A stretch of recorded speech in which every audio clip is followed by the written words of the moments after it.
देखिए, मीरा भाईंदर में भारतीय जनता पार्टी की स्थिति के बारे में अब किसी से कुछ बचा नहीं है।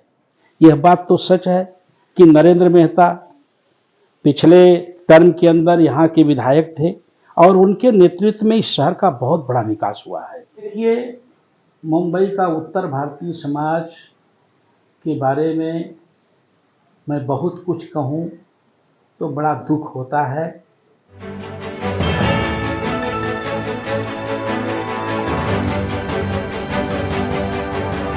आप देख रहे हैं प्रवासी संदेश। प्रवासी संदेश के खास मुलाकात कार्यक्रम में हम समाज की विशिष्ट हस्तियों से आपको मिलाते रहते हैं।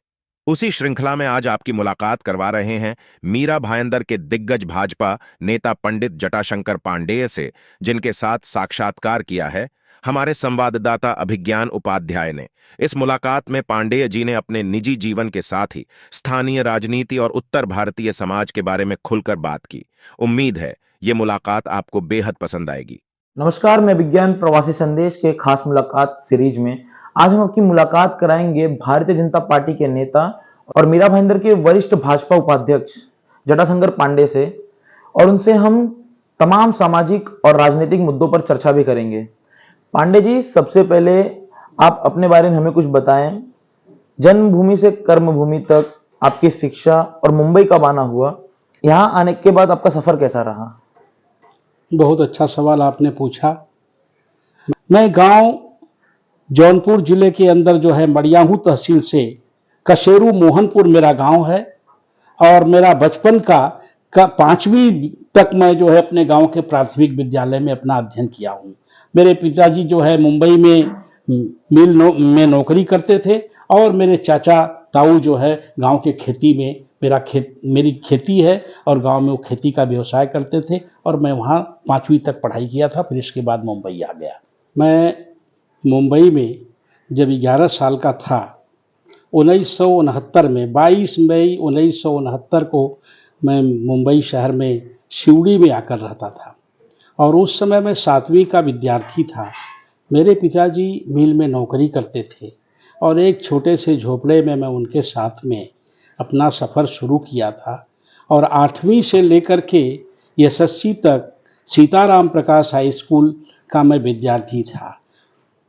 11वीं तक जाते जाते मेरे अंदर कुछ इस तरह से सामाजिक और राजनीतिक लोगों से मुलाकात होती रही। मैं बहुत सारे बड़े बड़े नेता आज जो नहीं हैं, दिवंगत हो चुके हैं, मैं उन लोगों का सानिध्य पाया। बचपन में हमारे यहाँ सिवड़ी में एक उत्तर भारतीय दशहरा सम्मेलन चलता था, और उसमें मुझे याद है कि वसंत दादा पाटिल वहाँ आया करते थे, हर साल आते थे। और मैं 12 साल के लगभग का उम्र था मेरा, और वहाँ के हमारे उत्तर भारतीयों ने मुझे उनके सामने उनको माल्यार्पण करने के लिए जब मंच पर खड़ा किया, तो वसंत दादा पाटिल उस समय मुख्यमंत्री थे, और उन्होंने अपनी माला मुझे पहना करके मेरा बहुत उत्साहवर्धन किए, और मैं तब से और ज़्यादा सक्रिय होने लगा। मैं एसएससी पास करने के बाद मेरे साथ में एक ऐसा घटना हुई। मेरे पिताजी जो है यहाँ से रिजाइन दिए, मैं अकेला उनका संतान था, और वो गांव चले गए। और फिर मैं मेहनत करके छोटे छोटे बच्चों को पढ़ा करके और किसी तरह से अपना विद्यार्थी जीवन आगे बढ़ाया, और किसी तरह से मैंने ग्रेजुएशन तो अपने बल पर नहीं कर सक रहा था, लेकिन इंदिरा गांधी ओपन यूनिवर्सिटी के माध्यम से मैंने ग्रेजुएशन कंप्लीट किया। और 1975 में जब हमारे देश में इमरजेंसी लगी थी, तो इमरजेंसी के बाद जब 77 में लोकसभा का चुनाव आया, तो मुझे सुब्रमण्यम स्वामी का सानिध्य मिला, और वो चेंबूर से पार्लियामेंट का चुनाव लड़ रहे थे, और मैं बहुत यंग और उनके प्रचार में सिवड़ी से जा कर के और पूरे क्षेत्र में मैं दौड़ता था, जिंदाबाद करता था, और बहुत मुझे जनता पार्टी के लोगों के साथ में काम करने का मौका मिला था। इसके बाद मैं ग्रेजुएशन कंप्लीट करने के बाद 1979 को 21 जून 1979 को मैं लार्सन एंड टूब्रो कंपनी के अंदर बहुत छोटा सा एक मजदूर के रूप में मैंने नौकरी पाया। और लार्सन टुब्रो की नौकरी में आते ही मेरा जीवन थोड़ा बदलने लगा और वहाँ के मैं यूनियन के अंदर भी भाग लेने लगा और अपने काम के प्रति इतना सजग था कि मैं तो यही कहूँगा कि लार्सन टुब्रो का मैनेजमेंट मेरे उस विचारों से इतना प्रभावित था कि वो कभी नहीं सोचा कि एक नया आदमी आकर के यूनियन का काम करता है, बल्कि वो मुझे और बढ़ावा देते थे, मेरे विचारों को बड़ा महत्व देते थे और मैं लार्सन टुब्रो के बहुत उच्चतम, मैं अपने कारपोरेट में अपने चेयरमैन जी के डिपार्टमेंट में पब्लिक रिलेशन डिपार्टमेंट के अंदर मैं उनके साथ में काम किया और वहाँ से रिटायर हुआ। 40 साल की नौकरी करके मैं रिटायर हुआ और नौकरी पर रहते मैं भारतीय जनता पार्टी जब 1981 में बांद्रा के रिक्लेमेंशन मैदान के अंदर भारतीय जनता पार्टी का जन्म हो रहा था और अटल जी इस देश के प्रथम अध्यक्ष, राष्ट्रीय अध्यक्ष के रूप में निर्वाचित हुए थे, तो मैं वहां बैठा था। मैं एक नौजवान, मुझे याद है कि उस समय बांद्रा के रिक्लेमेंशन मैदान से लेकर के और गिरगांव चौपाटी पर बहुत विशाल भव्यतम शोभा यात्रा निकली थी और मैं पैदल चल करके जो है उस यात्रा में शरीक था और अटल जी ने उस समुद्र तट के ऊपर जो भाषण दिया था कि सूरज ढलेगा, अंधेरा छटेगा, कमल खिलेगा, वो मैंने अपने कानों से सुना था। आप भाजपा में सक्रिय रूप से कब जुड़े? आप एक बार पालिका का चुनाव भी लड़े, इसके बारे में कुछ जानकारी बताएं। मैं जैसे कि आपको बताया कि 1981 में मैं उस कार्यक्रम में, अधिवेशन में उपस्थित था और उसके बाद सन 84 में मैं अंधेरी अपने आप को शिफ्ट कर लिया। अंधेरी में मैं आ गया रहने के लिए और अंधेरी के अंदर हमारे नेता राजेश शर्मा जी के नेतृत्व में भारतीय जनता पार्टी में बहुत सक्रिय रूप से मैं जुड़ा। वार्ड का वहाँ अध्यक्ष था और अपनी नौकरी भी करते हुए मैं राजनीति में काफ़ी सक्रिय रहा। 10 साल मैं अंधेरी में था और अंधेरी से आने के बाद मीरा भाईंदर में मैं 93 में आया रहने के लिए और उस समय मीरा भाईंदर की राजनीतिक व्यवस्था कुछ अलग ढंग से थी। यहाँ पर गिलबर्ट मेंडोसा जी का राज था, पूरे शहर के अंदर उनकी तूती बोलती थी। भारतीय जनता पार्टी के हमारे रोहिदास पाटिल जी अध्यक्ष थे, लेकिन उनके सामने, गिलबर्ट जी के सामने भारतीय जनता पार्टी और रोहिदास जी बहुत छोटे, मुझे लगता ही नहीं था कि वो भारतीय जनता पार्टी का नेतृत्व कर रहे हैं। जैसे आपने पूछा कि आप एक चुनाव लड़े थे, हाँ ये सच है। मैं देखा कि यहाँ पर भारतीय जनता पार्टी स्थिति में होते हुए भी कुछ नहीं कर पा रही थी और उस समय पूरे देश के अंदर बहन मायावती उत्तर प्रदेश से ब्राह्मणों को काफी आकर्षित करके एक राजनीति का एक नया आयाम शुरू किया था। जब मायावती शासन में आई तो एक ऐसा ब्राह्मण और वहाँ के लोगों का एक ऐसा समीकरण उन्होंने स्थापित किया कि रमेश दुबे जैसे, रंगनाथ मिश्रा जैसे ब्राह्मण नेता मायावती के पार्टी से चुनाव जीत रहे थे। मीरा भाईंदर की स्थिति यह थी कि एक स्वयंभू नेता रोहिदास जी काका भारतीय जनता पार्टी का नेतृत्व कर रहे थे, लेकिन गिलबर्ट मेंडोसा के सामने उनका राजनीति बहुत फीकी चल रही थी। तो मैंने एक प्रयोग के तौर पर मैंने ये सोचा कि हमारा मीरा भाईंदर का जो हमारा आरएनपी पार्क, जेसल पार्क के क्षेत्र जो है, तमाम उत्तर भारतीयों के हर जाति धर्म के लोगों से जुड़ा हुआ है, क्यों न मैं वहाँ के राजनीति का प्रयोग करूं। और मैंने मायावती जी के टिकट के ऊपर मैंने उस प्रयोग को साधने का प्रयत्न किया, लेकिन मैं असफल रहा और मैं पुनः भाजपा के पार्टी में आ गया।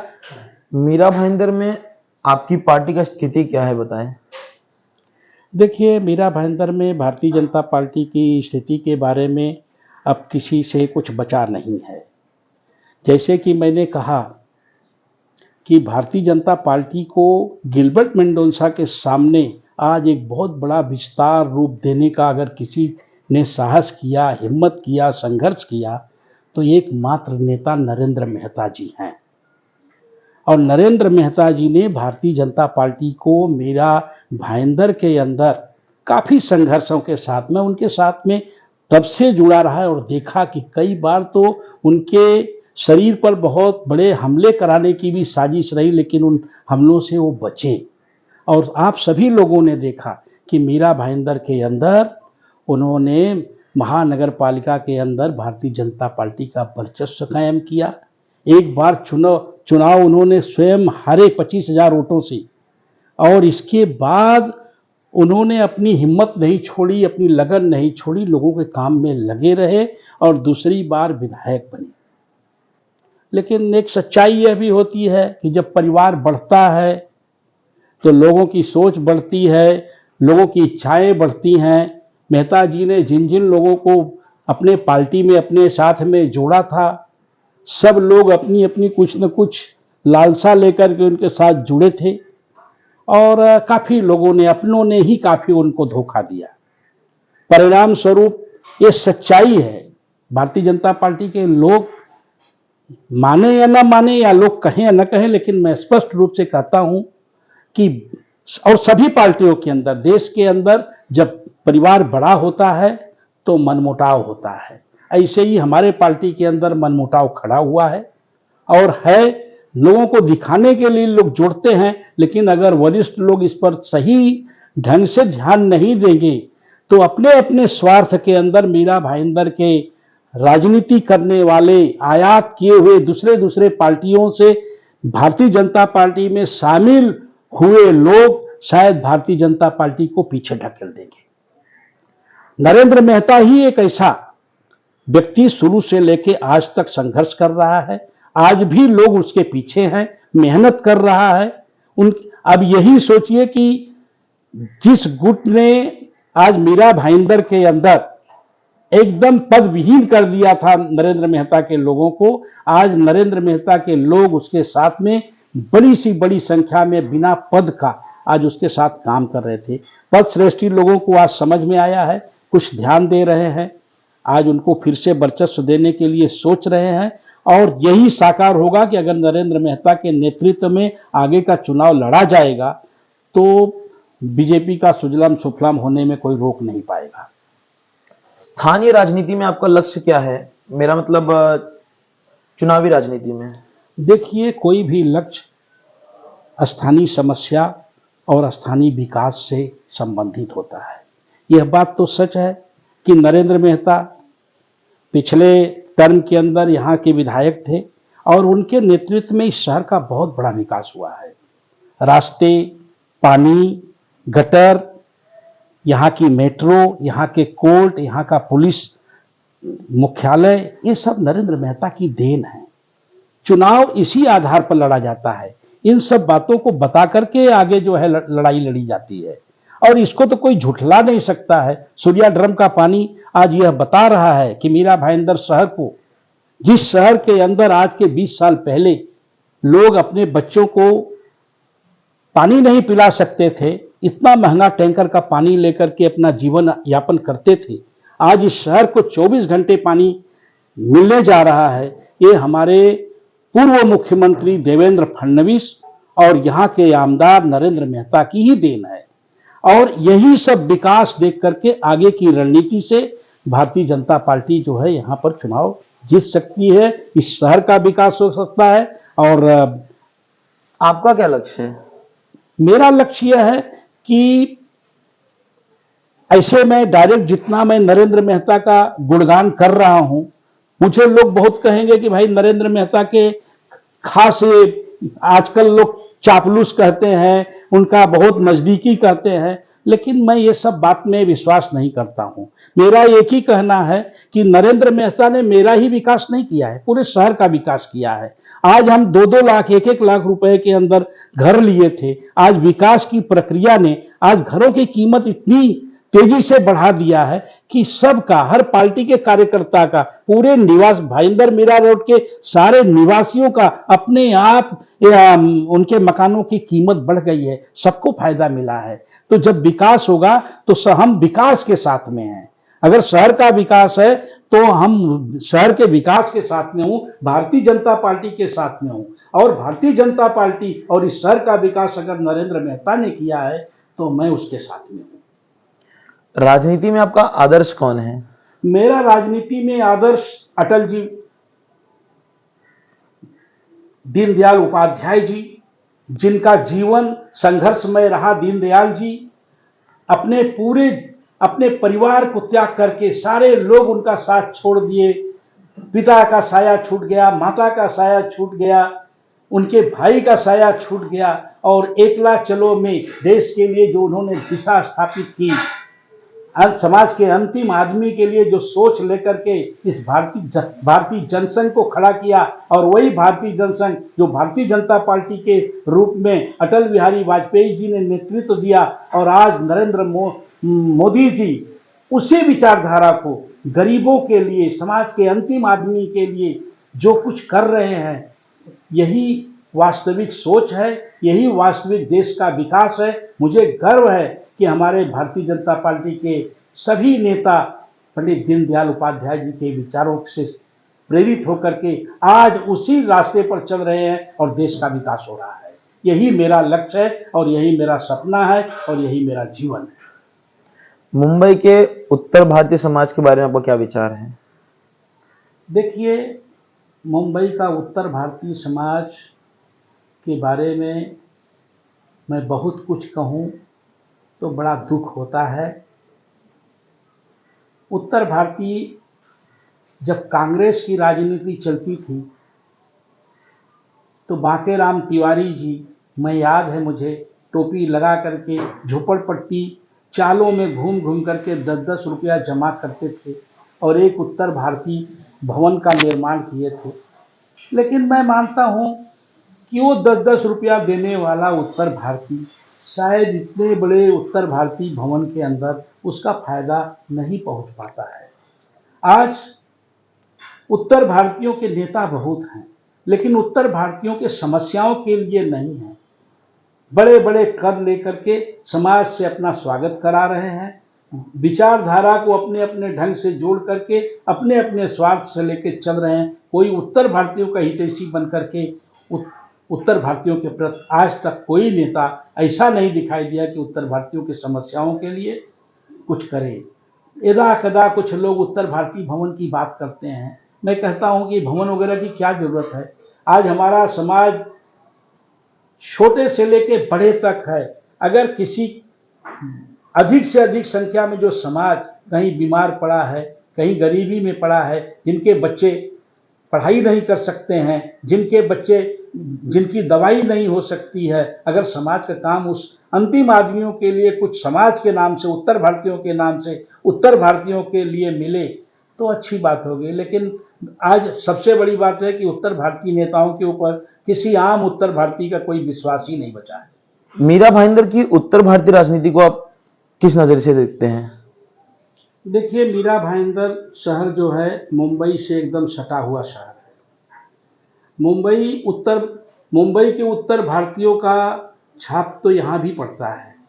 लेकिन सबसे अच्छी बात की एक शुरुआत यह हुई है कि मीरा भाईंदर भारतीय जनता पार्टी ने इतनी बड़ी पार्टी के अंदर बड़े बड़े रथी महारथी इस शहर का जो है अध्यक्ष बनना चाहते हैं, लेकिन भारतीय जनता पार्टी ने एक ऐसा हीरा हमारे समाज का, उत्तर भारतीय समाज का खोज निकाला है, जो बहुत बड़ा भी आदमी नहीं है, हमारे और आपके बीच का एक मध्यम वर्गीय संघ से प्रेरित कार्यकर्ता को उन्होंने उठा करके और आज इस शहर की जिम्मेदारी दिया है।